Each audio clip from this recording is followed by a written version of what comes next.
السلام عليكم ورحمة الله. ورتل كما كنت ترتل في الدنيا. قرآن کے حافظ کو یہ کہا جائے گا ورتل، پڑھو، ایسا پڑھو کما کنت ترتل فی الدنیا، ٹھہر ٹھہر کے سونا سونا کر کے پڑھو جیسے دنیا میں پڑھا کرتے تھے قرآن کریم۔ یہ اس حافظ کے لیے ہے جس نے قرآن کریم حفظ کیا ہوگا، یاد کیا ہوگا اور اسے یاد رکھا ہوگا۔ اور دوسری بات یہ ہے کہ قرآن کریم کا گھر میں موجود ہونا، رکھنا، یہ باعث برکت ہے، اس کی اپنی برکات ہیں۔ اگر گھر میں قرآن کریم موجود رہے گا، پڑھا رہے گا، پڑھیں گے نہیں تو ثواب نہیں ہوگا۔ جب اس کو پڑھیں گے، اس کا پڑھنا باعث ثواب ہے۔ آپ پڑھتے رہیں گے، ثواب ہوتا رہے گا، نجات نہیں ہوگی۔ جب اس پر عمل کریں گے تو نجات ہے۔ قرآن کریم کا رکھنا باعث برکت ہے، اس کا پڑھنا باعث ثواب ہے، اس پر عمل باعث نجات ہے۔ جو حافظ قرآن کریم کو یاد کرے گا، پھر اس کو یاد رکھے گا، پھر اس پر عمل کرے گا، اس کے لیے یہ روایت ہے۔ ترمذی، ابو داؤد، ابن ماجہ، البانی میں یہ روایت موجود ہے۔ عبداللہ بن عمر رضی اللہ عنہ یہ راوی ہیں۔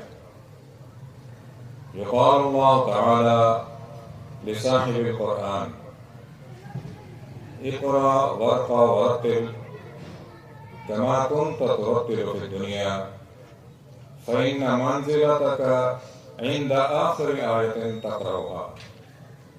حافظ قرآن کو کہا جائے گا یہ اس وقت کہ جب حساب کتاب ہو جائے گا، حشر کا میدان، جنت میں داخل ہوگا، پھر اس کو اس کے درجات ملیں گے حساب کے بعد۔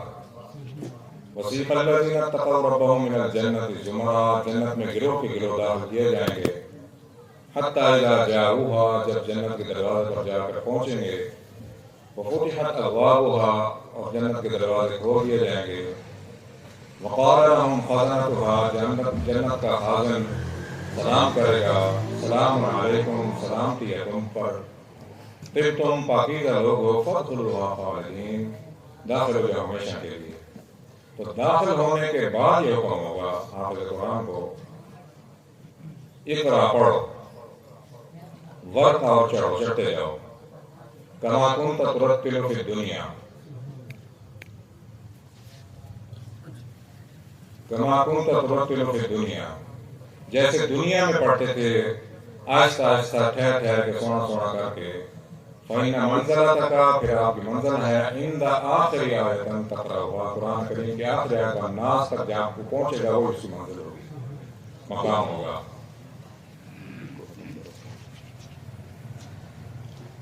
یہ اس کا مقام ہوگا۔